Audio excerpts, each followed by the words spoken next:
Welcome to the show. Tonight, the anti-Australia push gets even more destructive, and I don't just mean cutting down a Captain Cook statue. It's this: tomorrow's protest against Australia Day will link with the terrorist-led war against Israel. I'll show you an appeal by a top Palestinian activist to exploit the anti-Australia protests. Dangerous. But also good news. Tonight, the new revolt against the woke is working. A leaked letter from the Woolworths boss shows even his own staff don't like his ban on Australia Day and is panicking. But first, let us be frank. The Prime Minister is a liar and a thief. This character is now going to be a big issue at the next election. Whether you like the tax changes that Anthony Albanese announced today at the National Press Club, or whether you're one of the 1 million Australians who's robbed, either way, he is a thief and a liar. Today I announce that from the 1st of July this year, our government will deliver a tax cut for every single Australian taxpayer. So he's going to give extra tax cuts for lower income taxpayers, but paying for them by scrapping half the tax cuts he promised to higher income earners before the election. People are entitled to have that certainty of the tax cuts that have been legislated. Do you remain committed to them, and will you continue to support the Stage 3 tax cuts? They've been legislated. We support them. We stand by that. My word is my bond. His word is his bond, he said. Well, never again. The opposition is right. The Prime Minister has knowingly and willingly lied to the Australian people. And I don't think the Australian people will easily forget or forgive. We have a liar in the lodge.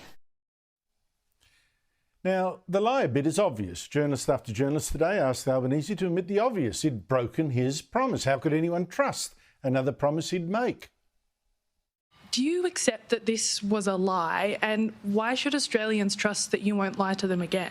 What Australians can do is to trust me to make the right call, not the easy call. But the question wasn't, is this good or bad policy? It's, do you believe you lied? You maybe think... Well, What I did was absolutely say, I have announced when we have changed our position. We have changed our position. Can you name any of your election promises you are not now prepared to break? This is a change in position. Will you rule out bringing in a retirees tax or any changes to negative gearing? We changed the position on Tuesday. We have changed our view. Albanese there couldn't admit he'd broken a promise or admit he wouldn't break another. Who'd believe him if he did anyway? Now Albanese today said, well, he had to break his promise on the Stage 3 tax. Did I say break his promise? Sorry, change his position. Big difference. Because, you know, he did it because world events, things he didn't foresee until, golly, just this week, actually. Every Australian knows that we've had to deal with a global pandemic, the first recession in 3 decades, damaged supply chains, conflict in Europe and the Middle East, rapid increases in the price of food and energy, and ongoing worldwide economic uncertainty. The cost of living pressures facing Australians on low and middle incomes demand a better tax policy. Oh, that's nonsense. He's panicking. His government's getting on the nose. He's facing a by-election in the mortgage belt seat of Dunkley in Victoria. In just 1 month, the polls seem to suggest he's in trouble. This is just throwing money at the lower middle class by taking it from the upper middle class. But I said he was not just a liar, but a thief. That's because a key part of the changes he announced today to the promised Stage 3 tax cuts designed by the Morrison government was to keep the 37% tax bracket. That's the second highest. Now, he had promised to scrap it, which would have meant that workers would stay on the lower tax rate, 32.5%, until they earned $200,000 a year.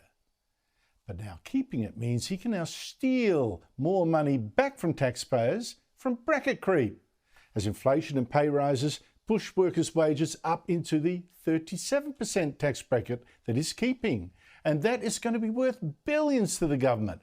More money from taxpayers, quietly taken every year like a thief in the night. Now, Stage 1 and 2 tax cuts for the less well-off, they've already gone through. The Stage 3 cuts have actually been the law since 2019, even if they're supposed to only come in this year. But because they are the law, Albanese now needs to change that law in Parliament to make all these changes. And straight away, a problem. The Greens today said no. They want to cut even his cuts. As this now works its way through the Parliament, we'll be asking, is this really the best that Labor can do for low and middle income earners in the middle of Labor's housing and rental crisis? So whether they go through Parliament depends on the Liberals, and the trap then is set by the government. Do the Liberals fight these tax changes today and then get bashed by Labor for trying to stop poorer Australians from getting their extra tax cuts? Class war, you see, and that is what Albanese is counting on. Our plan will more than double the benefit for Australians on the average income, and it will look after low-income earners and part-time workers as well. So someone working at Australia's largest employer, Woolworths, earning $40,000 will now get a tax cut of over $650.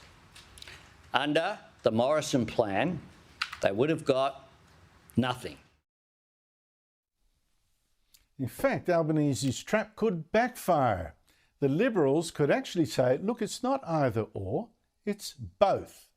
They'll keep the stage 3 tax cuts in full, as promised, as passed by Parliament, and match Labor's extra tax cuts for the poor. Sure, it's going to cost billions more, but the Liberals are the party of lower taxes, aren't they? And Labor, the party of liars. Joining me now is the opposition leader, Peter Dutton. Joining me is the opposition leader, Peter Dutton. Peter Dutton, thanks for your time. You said today the Prime Minister should now call an election on his changes. Why is that? Because it's been such a significant betrayal of his trust that was instilled in him, that people voted for him in their millions, Andrew. That's the reality of what happened at the last election. And I think if you're walking away from it, you've promised it 100 times, and you are looking the Australian public in the eye and saying that I'm not going to do what I promised you I would do, I think the Prime Minister needs to refresh his mandate. And I think people need to be given the opportunity to pass judgment on his character and on his betrayal of the Australian people. Well, you don't buy the line that he was spinning today. Look, circumstances have changed. We've had to change with it. No, and what happens when circumstances change next year or a month after the next election? Does he then wind back the tax cuts that he's announced today? Well, likely. I mean, that's what he was very clear about today at the press club, that any policy is subject to change and nothing is set in stone. I mean, it was the most significant display of weak leadership that I've seen in my 20-odd years in the Parliament. It was quite remarkable. And he doubled down today, wouldn't apologise, wouldn't admit that he'd even made a mistake by lying to the public. And as it turns out, when you go back and fact-check what he said today, there are discrepancies, further discrepancies in what he's saying, which, again, I think the Australian public would be quite astounded by. Such as? Well, he makes out that somehow he's been given this letter of comfort from the Reserve Bank or from Treasury. It's a nonsense. When you look at what Treasury's had to say, there's sort of a bland statement about whether it's inflationary or not. It doesn't give any sense of how it's not inflationary, given that the independent economists are saying that it is inflationary. If it is inflationary, it's going to push interest rates up, or at the very least, keep interest rates higher for longer. So the Prime Minister's got a real problem here, a problem with credibility. I think he's destroyed his leadership and certainly destroyed any credibility that he had with the Australian public. And you can't go out there today misleading people. As it turns out, which again the Prime Minister omitted from his speech today, over the next 10 years, people will pay an extra $28 billion in tax to the Australian Taxation Office because of bracket creep as a result of the changes that the Prime Minister's made. Didn't make a line into his speech. And look, as I said in the papers today, clearly the man has lied, and it's a broken promise, and his credibility will be shot. And yet it's has put a challenge to you, because to me, the politics seems clear. He wants to portray you, if you resist what is done, as an enemy of the tax cuts, the extra tax cuts is giving to lower income Australians, to poor Australians. Here's the rich Liberals again, you know, socking the poor Australians, the battlers.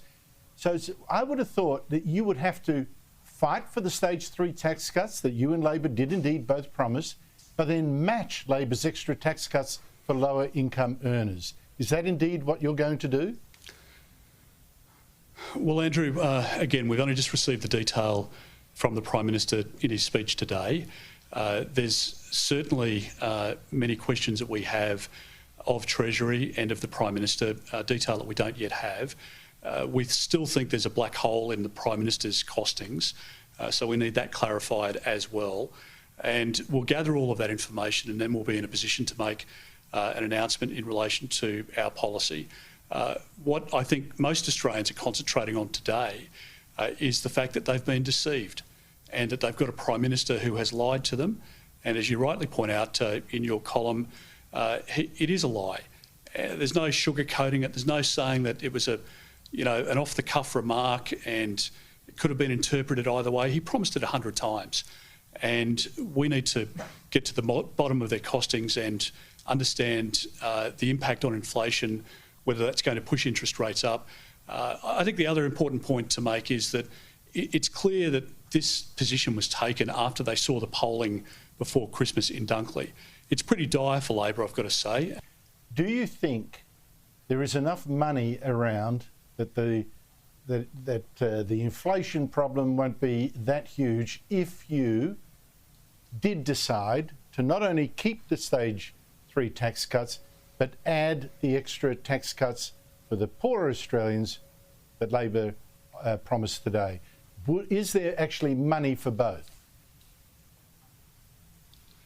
Well, Andrew, again, it's a difficult question to answer without the advice in front of you, and we haven't seen that modelled. The government hasn't decided to keep stage 3 and implement their changes that they've announced today. It may well be that they've not done that, either because they don't have the money to do it, or secondly, because the advice from Treasury was that that amount of money into the system is inflationary, or it could have been both.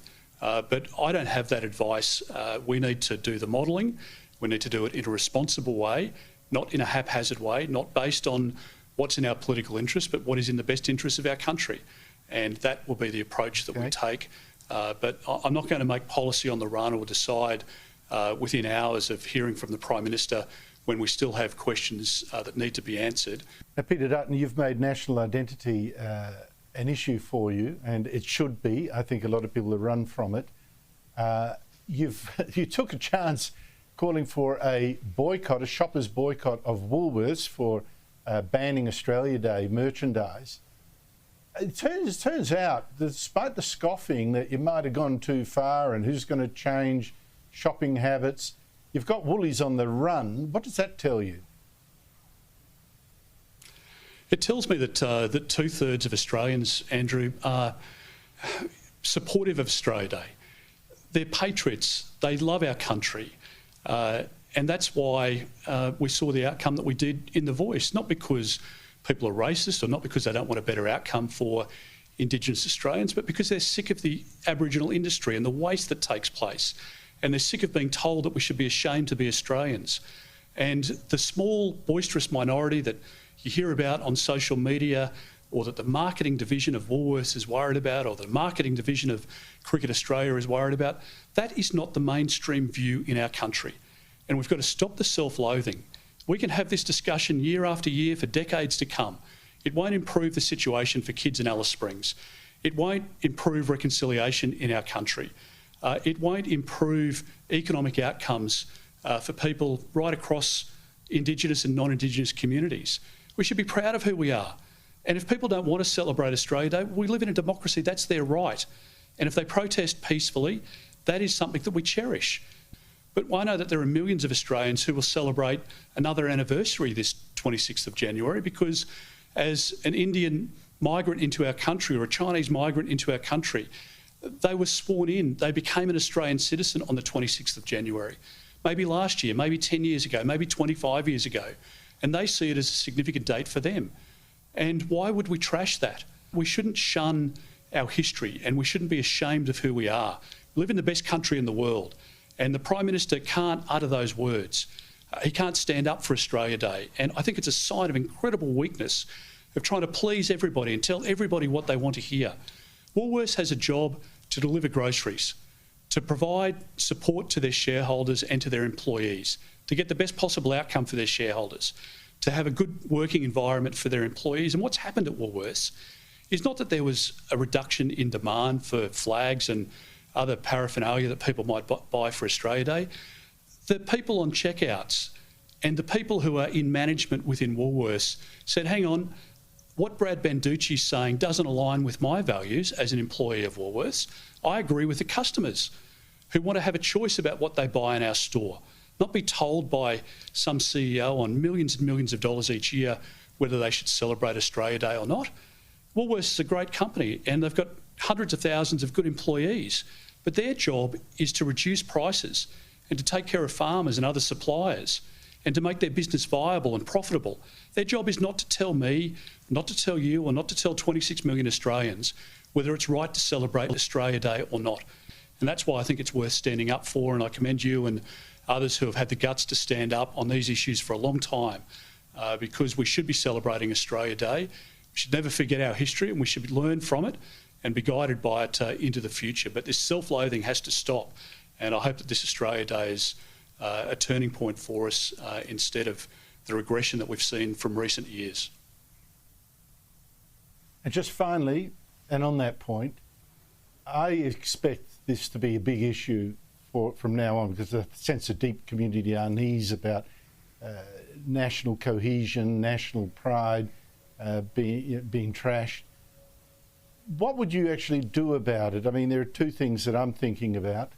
One is banning local councils from refusing to hold Australia Day citizenship ceremonies on Australia Day. 81 have said they won't. The government says fine. And the other thing is, I can't think of any other country that flies 3 flags rather than 1, 2 of them representing separate races rather than the national identity. Would you restore the flying of 1 flag, for instance, at your press conferences? Well, a couple of points, Andrew. Firstly, I think we can legislate the 26th of January, and I think there would be broad community support for that. And Henry Pike, our local member for Bowman, is a very strong advocate. He's got a private members bill, and I think that should be given priority by the government in the Parliament, and I think we should enshrine the date. First point. Secondly, I think there is no dispute that we have 1 flag. Have a great respect for the Indigenous flag and for the Torres Strait Islander flag and other flags that you'll see flown at sporting events or elsewhere. People have pride in their culture and their heritage, and that's fine. But Australia has 1 national flag, and I think it's important for us to recognise that. It doesn't need to be disrespectful to other cultures, and we're inclusive as a country and all the rest of it. But we have 1 national flag. I think those 2 points are incredibly important. And in relation to the councils, that change in the position by the councils, by the mayors, has only been possible because of the Albanese government change to the arrangements that gave discretion to the councils. And they did it deliberately so that you would see the outcome that you just spoke of. When we were in government, the local councils didn't have that option. And I would return back to a situation where the councils don't have an option to play politics. Again, the councils are there to deliver services to their ratepayers. They're not there to have a view on international affairs and what's happening in the Middle East and spending taxpayers' money or ratepayers' money on social causes. They're there to provide services, and where they've got spare money, they should be reducing rates or improving services to their ratepayers. That's their remit, not to make political statements on our National Day. And I think the Prime Minister here has been quite tricky again in allowing the discretion for the councils, which has resulted in them refusing to have Australia Day ceremonies.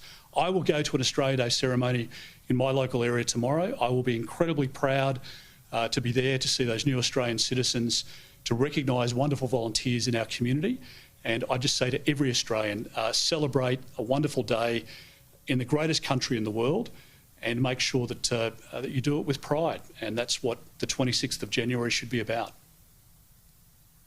Peter Dutton, thank you so much indeed for your time. Thanks, Andrew. Thank you. After the break, I'll play you a dangerous call by a Palestinian leader here to hijack tomorrow's Australia Day protests. It could get ugly, and not only because the haters are already now tearing down the statue of Captain Cook. Barnaby Joyce coming up.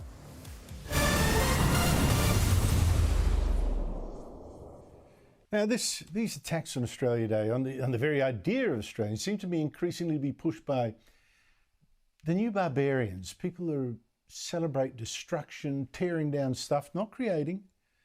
And I think it's time that people who do believe in Australia and do believe in Western civilization, that's what it's about. This is an attack on Western civilization, really. It's time that the believers in that civilization stood up and said so. Like Edward Schuller, he's head of the Alternative Teachers Union in Queensland, the not left-wing Teachers Professional Association of Queensland. He joins me now. Edward Schuller, thank you so much for your time. What have you and your members been doing ahead of Australia Day tomorrow? Thanks for having me on, Andrew. Look, we're celebrating. We're proud to be Australians. We're proud to represent Australians, and we're patriots. So we decided to go out the front of my local Woolies and hand out some free Australia Day paraphernalia. And look, got a very good reception. But I note that you were speaking with Mr. Dutton about how Woolworths have handled this. Historically, they've been a very fine institution, but they've been let down by their leadership on this occasion. And I think Brad, as he's known, should firstly enjoy Australia Day tomorrow, have a great long weekend, and hand in his resignation on Monday. He doesn't represent Woolworths workers. I'll have more to say about him because I think he is panicking later in the show. So you're outside of Woolies. They have banned Australia Day merch. You're handing out your flags. What sort of reaction did you get there from shoppers and passers-by? Yeah, look, on the day it was 100% positive. Overwhelmingly, we were there for about an hour. I bought a fair amount of Aussie Day gear and it was gone within the hour. And then obviously we produced a video on it, shared it across some of our social media platforms. And I think last time I checked, it had reached over 100,000 people. And that's obviously growing. And you'd be interested to know, Andrew, I fielded a couple calls this afternoon by some former QTU and AEU members, now former, because they've decided to join us on the back of this, on the back of basically us just saying Happy Australia Day. Well, that's a very well-deserved reward because as far as you know, what is the Australian Education Union and the Queensland Local Trade Union for Teachers? What are they doing about Australia Day? Well, I think largely they've been quite silent on it. I think particularly in Queensland, they know that Australia Day is overwhelmingly popular.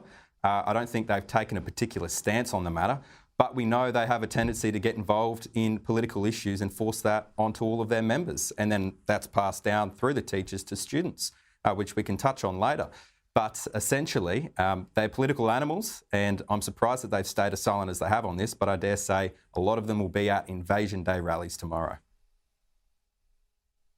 Look, I really wish you the best in this, Edward Schuller. I mean, people might say, oh, that's just a stunt. I think it's important. I think it's really important and a wonderful contrast to some of the actions we've been seeing from some of the activists in the Australian Education Union. Edward Schuller, all strength to your arm. Thank you so much for your time. Well, that's good news, right? But the war in Australia, against Australia Day is getting very destructive. For instance, it's been tradition for a while now to desecrate statues to our heroes, like the Captain Cook statue in St Kilda. Activists are facing it every year come Australia Day with paint and slogans against Australia itself. But last night it got more serious. The statue was actually cut off at the ankles, a 100-year-old statue. And check the graffiti, "The colony will fall." Not just down with Australia Day, mind you, down with Australia, the so-called colony. There was also an attack in Melbourne against the monument to Queen Victoria. But now there's a very disturbing development. I mean, worse than this. Palestinian radicals are telling Aboriginal Australians their cause is linked to the cause of Palestinians now fighting Israel. Here is Nasser Mashni, the co-founder of Australians for Palestine. Solidarity is a verb. From the struggle for justice for our Indigenous brothers and sisters on this continent, from Uyghurs to Rohingyas, Western Sahara, West Papua, to all colonised and oppressed people all over the world. Your fight is our fight. Your freedom is our freedom. For none of us is free unless all of us is free. In our thousands and in our millions, we are all Palestinian.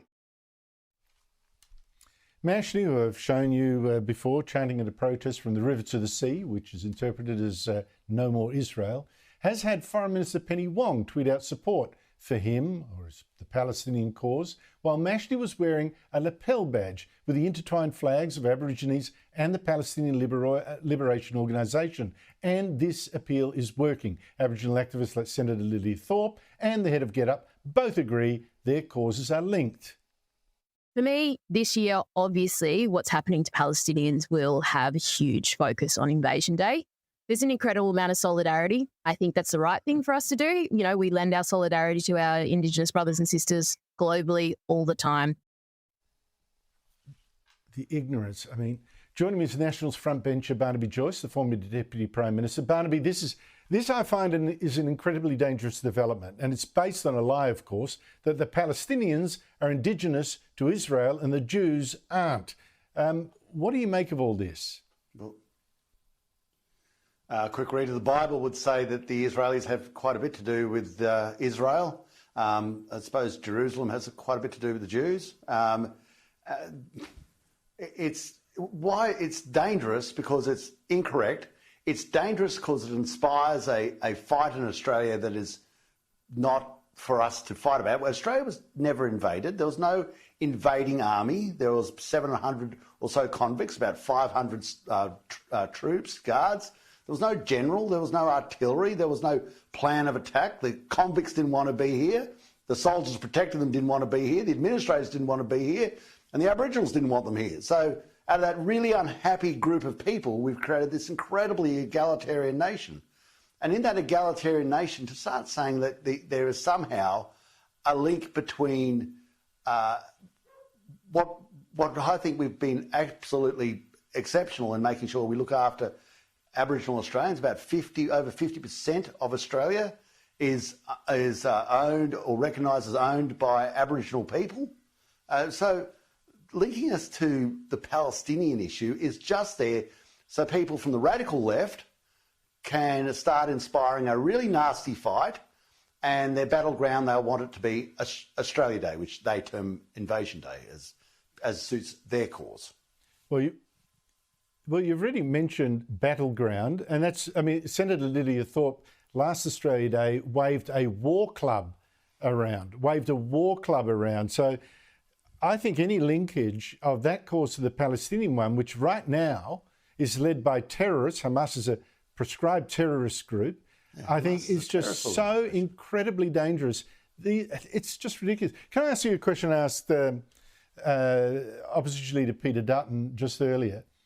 This division of Australia, I think, inevitably does take us down this dangerous route. The flying of 3 flags over Commonwealth buildings, official functions, the Australian flag that unites us all, and then 2 race flags, Torres Strait Aboriginal, as well. Shouldn't that end? Well, I think it's fair to say we've had all these changes brought upon us, but they've never actually gone to the people. And they're sort of like, they come in bit by bit, incrementally by us, and then they say it's moral and just and righteous that you have to accept them. But they've never actually formally asked us. And the last time they formally asked us about a change, it was called the Voice referendum, and the Australian people kicked it completely into the long grass. Yes, I think there is an issue because if there's 3 flags, I can only claim to be part of one of them. And I think that in itself is divisive. We don't have 3 different Australias. We have one, and it's now got over 27 million people in it. And we have to really, really concentrate on keeping the nation together and not thinking that somehow we're completely removed from any threat of it being torn apart. We have a duty, we have a job to keep this nation together and not go down the path like virtually every other nation on earth, where they've had the civil wars, they had the pogroms, they had mass carnage, whether it's in Africa, whether it's in Europe, whether it's the United States of America. We've been so blessed that that hasn't happened to us. But don't start planting the seeds to do it. And the seeds are ones where you start dividing people up into little camps. Well, the symbolism is extremely clear that the Australian flag, which is supposed to represent us all, does not represent Aborigines and Torres Strait Islanders, that they're not part of the nation. I think that's where you're going with that. God knows. Well, we're starting to see it now. The government today announced a 12-month inquiry into supermarket prices by the consumer watchdog, the ACCC. Very long inquiry, 12 months. Do you support it? Yes, it's the fourth inquiry. We've got the Scott Emerson inquiry. Remember Scott Emerson and Grocery Watch? That went splendidly, didn't it? We've got the Senate inquiry. We've got another inquiry, and we've got this now, the ACCC inquiry. I just want the problem fixed. I know what I'm selling cattle for in the yards. The farmers know what they're selling spuds for in the paddock. People know what they're selling watermelons for. And I tell you what, there is just a massive gulf between what we get and what you pay. But that's why Woolworths, I might suggest it, I don't know, that's why Woolworths goes out and doesn't support Australia Day. They're so virtuous there and supports The Voice. They're so virtuous there. But they ain't so virtuous when it comes to your shopping trolley. Then they're very much back in the old school. I'll give you an example of that, Barnaby.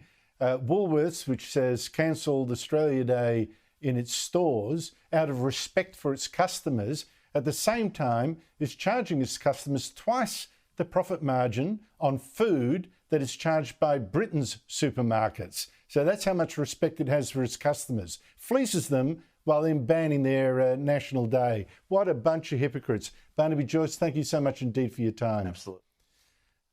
After the break, Peter Dutton really does have Woolworths on the run. I tell you, I'm going to show you a leaked letter from the Woolworths CEO that shows that even his own staff think their boss is a hypocrite. After this.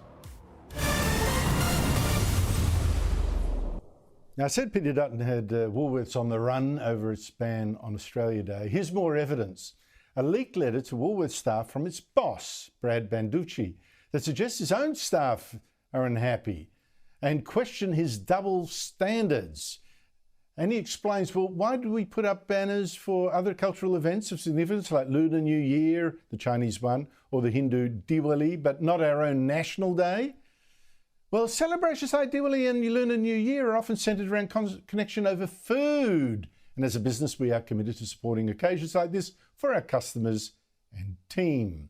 Joining me is the panel, James McPherson and Liz Storer, both of the Late Debate, here on Sky News at 10 p.m. But James, so the ban on Australia Day is explained by the fact that Woolworths is really about selling food. But why does Diwali get in-store signs to sell the food and Australia Day does not when it comes to, say, selling lamb chops? What does that letter tell you? Exactly. Does the boss of Woolworths imagine that we don't celebrate Australia Day with food? All of Australia Day is built around a barbecue. In fact, their own brochures this week advertised, this is a Woolworths brochure, celebrate Australia Day with sausages and lamb chops. And so this is just a classic case of gaslighting. I mean, he's trying to sell this as a commercial decision, right? If it was a commercial decision, why did they first consult their Indigenous Advisory Board? Do they consult the Indigenous Advisory Board on all of their commercial decisions? And if it was a commercial decision, it's sure turned out to be a bad one. They've had to spend an inordinate amount of money on full-page advertisements to apologise, to explain, and we haven't even started talking about the effect of the boycott upon their sales.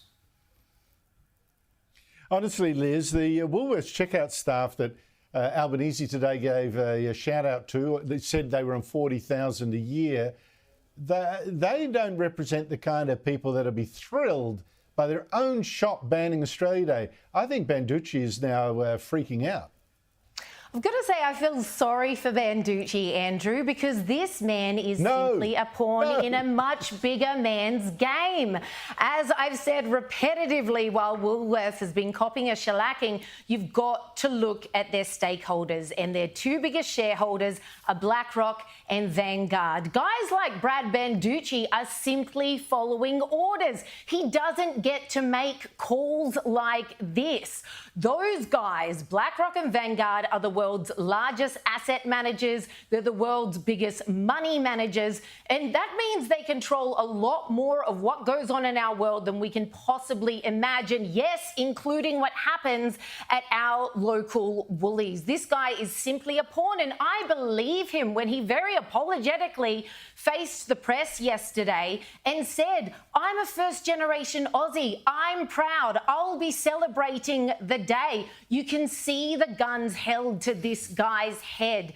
This was not his call. Just like flying the flags, the Indigenous flags outside of Woolworths is not his call, which is in their reconciliation action plan. What is a supermarket having one of those plans for? It's utterly absurd. What was a supermarket doing championing constitutional change last year? People need to understand this is part of the global agenda that we've seen sweep across the US, the UK, this self-hatred in our previously proud Western nations. It is coming from a much stronger force than little old Brad Banducci, trust me. Well, I don't know. I just think it's a cultural manifestation, this self-hatred among the elites. That sort of thing's been going for quite a while. Rudyard Kipling wrote a poem about it. James, to more promising news in this culture. Well, there's equally, I mean, you've got Banducci on the run. Kim Williams might have the ABC on the run. Now, Labor appointed Kim Williams, son-in-law to the late Gough Whitlam, a Labor Prime Minister, so they might have thought, oh, well, this, one of us is going to keep it, the ABC still left-wing, is, you know. But I reckon he could turn out to be a big enemy of ABC leftism because you look at Williams on the ABC last night talking about the allegations, which I think are extremely well-founded, of anti-Israel bias on the ABC is about to be the chairman of. Here he is. Has there been a bias in our reporting so far on this issue? Look, I'm not going to comment on current editorial directions and editorial content. I think it's highly inappropriate that I do that. All matters of editorial, it is imperative that the ABC reliably adheres to principles of integrity, independence, and a continuous aspiration, to the extent possible in human affairs, for freedom from bias. It is fundamental to the Charter and the remit of the ABC that it reliably adheres to those three principles. In fact, he mentioned that he was going to crack down on bias, or about, I think, 4 times in that interview. And the thing is, Williams, while he said, I'm not going to comment on that issue, he went on to talk about bias a couple of times. He's actually declared himself a lifelong friend of Israel, has worked with the Israel Chamber Orchestra as a composer. I've spoken to him. He believes in the concept of Western civilization. And the ABC, I think, which seems not to, could be in for a rude shock, James. Yeah, someone's going to be surprised here, aren't they, Andrew? Either Kim Williams is going to be surprised to find the staff actually run the joint, or the ABC staff will be surprised to find, no, they don't. Williams will run the place. And I was really impressed with that interview. He talked about the need for accountability at the ABC because it is a creation of Parliament and therefore it has a special responsibility to the public. He spoke about the need for the ABC to react properly to criticism. He talked specifically about the need to be calm and measured, which I felt was a direct comment on some of the crazy reactions we've had from ABC journalists to criticism. But most interestingly, he spoke about social media, and he talked about how unwise it was for ABC journalists to put their own opinions out there at the expense of their, he called it, an institutional responsibility to the ABC. And he explained the ABC is a special institution because it's a creation of the Parliament and it's responsible to the public. And in light of everything that's been happening with Antoinette Lattouf right now, I thought that was a fairly direct remark to ABC staff, putting them on notice that perhaps things will change. Well, Lattouf got sacked after she tweeted anti-Israel stuff against orders. In this interview, the new chairman said flamboyant tweets, they've got to resist that kind of stuff. Flamboyant was his word. I actually think, Liz, this could be very, very interesting. Hope springs eternal, Andrew, but I'll believe it when I see it. All Kim Williams really showed us in that interview that you've just showed a clip of is that he's read their charter. And he can quote what they're supposed to be, which is currently everything that we're not. So far, I think Kim shows every sign of having a message for everyone, telling people what they want to hear. We know that 200 staff at the ABC recently passed a vote of no confidence in their managing director, a move that Ida Buttrose called abhorrent and incorrect. Well, within minutes of her saying that, the incoming chair, Williams, said, no, actually, I think it would be very incorrect not to pay close attention to them. These are the people who have threatened walkouts over this ridiculous Antoinette Lattouf affair. So I don't know. I think he seems to be a bit two-faced already, off the mark, but he knows his audience. He knows who he's talking to. And I'm still not convinced, Andrew, that this wasn't a captain's pick from Anthony Albanese to flip the bird, so to speak, to News Corp, because we all know that over 10 years ago, he was CEO here for less than 2 years, after which he resigned. And I'm more than happy for the ABC to have our scraps, but I wouldn't be surprised because he wasn't even on the list of the three maybes. No, Liz, it just came out of nowhere. I accept your caution. He's a chairman, it's not the managing director, and they've been snowed before, but I don't know. He believes in Western civilization. He's a classical music composer. I think the ABC might be in for a little 240 volts. I just think if the mighty Morris Newman couldn't turn that place around, which granted was over 10 years ago, if Morris Newman couldn't turn that place around, I don't know if there's any hope for it. Unless Kim goes in there and literally guts the place. Liz Thora, James McPherson, good luck on the show tonight. Thank you so much. And take it from me, my tips for the week. Well, first, on the eve of Australia Day, We Are Australian. This is a book written by Douglas Lockwood, prize-winning journalist, 1963, talking about all the Aborigines he met in the Northern Territory and the kind of people that long disappeared, Kadaicha man and lawgivers and women there who have married a woman with a beard even. Terrific book. I mean, all right, he's written it in his own language rather than theirs, but honestly, a glimpse of Australia that's gone. He describes massacres and murders, all that kind of stuff. He doesn't gloss over anything. You know what he doesn't describe? Stolen generation. Because it's been wildly exaggerated. He was alive to every injustice against Aborigines. No mention once from all these people he interviewed of the stolen generation. I think there's something there. And the whiskey for the week? Australian whiskey, Lark, because Australia Day. Very nice, this one. But I think also M&H, Milk and Honey, prize-winning Israeli whiskey because of the demonstrations tomorrow. Really nice. That's it from me. Sherry Markson now. Good night. Oh, no, it's Patrick Christie's after this. I apologise. I was normally doing the whiskey of the week at the end. Patrick Christie's after the break. You've still got treats in store.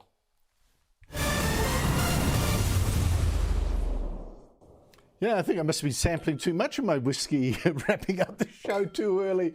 But listen, the best is still to come because Patrick Christie's is next. I've talked before about the invasion of Europe, illegal immigrants moving to Europe in their hundreds of thousands, with Europe's leaders standing around apparently helpless, waving their hands. But in so many countries, the public is now fed up, alarmed at the changes to their nation by mass immigration. France now 10% Muslim, for instance, Britain 6.5%. But a perfect example of this disconnect between the public and the elites. For 2 years, the British government has worked on a plan to send illegal immigrants to Rwanda instead, to Africa. But the House of Lords, unelected, entitled, just said, no, they can't have what they want. Joining me from London is Patrick Christie's, star presenter at GB News. Patrick Christie's, House of Lords saying no to this plan. How big a setback is it, and how out of touch are these lords and dames and ladies? Well, ultimately, Rishi Sunak will probably get to bombard this through, but it is a setback, and also it just shows how out of touch the House of Lords are. It's the most expensive care home in Britain, the House of Lords. £350 a day this bunch of silly old duffers get, just for tapping their card on the way in so they can drink taxpayers subsidised Chateauneuf de Pape and have a Côte de Boeuf for their lunch, meanwhile all the time frustrating the will of the people. It is an absolute shocker. The fact is, we are essentially being colonised by a load of fighting age males coming from countries that at times we have actually been at war with. Rishi Sunak did also lose one of his own MPs and a special advisor yesterday. Why? They don't think that the Rwanda bill is going to go far enough, which is actually what I think many people think. So he's copping it from both angles at the moment. There was a recent poll that came out yesterday that showed, now this will shock you, Andrew, if we had a Conservative Prime Minister who enforced Conservative values, he'd win a landslide at the next election. I just do not understand why Rishi Sunak is just doing his best impression of a lemming and running straight over the cliff into oblivion. It's astonishing. I mean, the polls are so insistent on what the public wants, and the elites, the political media class, don't seem able or willing to listen. I mean, it's ridiculous. But listen, talk about out of touch, Prince Harry. You know, he and his wife Meghan Markle, they visited Jamaica for a film event, posed with the Prime Minister there. Now, Patrick, tell me why that's an issue, their choice of guests.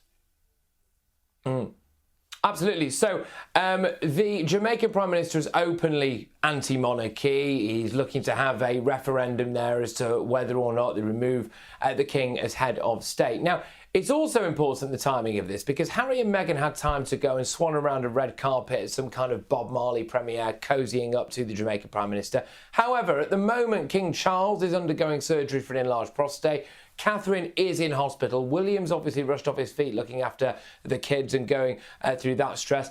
Fergie, the Duchess of York, previous Duchess of York, has had 2 bouts of cancer. So basically, whilst Prince Harry's family are in hospital, he hasn't said anything publicly about that. He hasn't come out and wished them well publicly. There's no plans for him to come and visit, of course. He is, however, on a red carpet, cozying up to a bloke who essentially wants to abolish the monarchy from his country. It's a terrible look. But Prince Harry was also conned the other week into getting a picture with a fake German prince who has been selling essentially snake oil on a German version of a shopping channel late in the evenings. So that clearly is the level that Prince Harry is at now.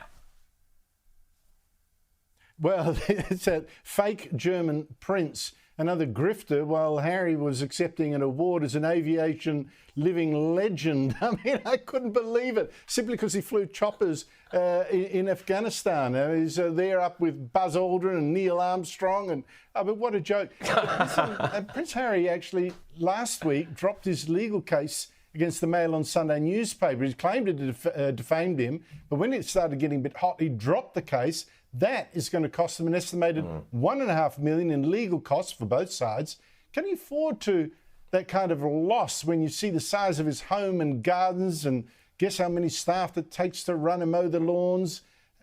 Could it be running a bit short now? Yeah, well, I mean, I'm sure we all await with bated breath for the second Netflix series, don't we? And apparently there's the book Spare, the sequel, because he didn't include enough stuff about his wedding. So he's going to have to start touting his wares in that regard. But it is interesting that he's decided to row back on that legal action. His claims in court on numerous occasions have not really stood up to scrutiny. I tell you who the real winner in this, though, is, Andrew, is his lawyer, who's probably seen Prince Harry coming a mile off and thought, yeah, come on, we'll win this, and then pulled back at the last minute. But yeah, Harry is going to have to foot the bill now for some of those legal costs. So, yeah, goodness knows what he'll do. He'll have to probably go out with Meghan and do another Oprah interview or something. Yeah, but, you know, with all that, you say Netflix and Spare, I tell you what, with all those deals being cut off, you know, people dropping them, they're not working out. I tell you what, I think, here's a tip from me, Patrick, they're going to be downsizing from that mega mansion to try and cut costs at some stage, because their business deals seem to be going down the toilet. Anyway, that's my tip. They are. Thank you they very are, and much, that's the problem, because they've not been working hard enough. Yes. Yeah, well, exactly right. Patrick, see you next week. Well, that's it from me. Coming up is Sharry Markson, but please enjoy a whiskey, but not too much, because you might miss a throw in your show. Good night.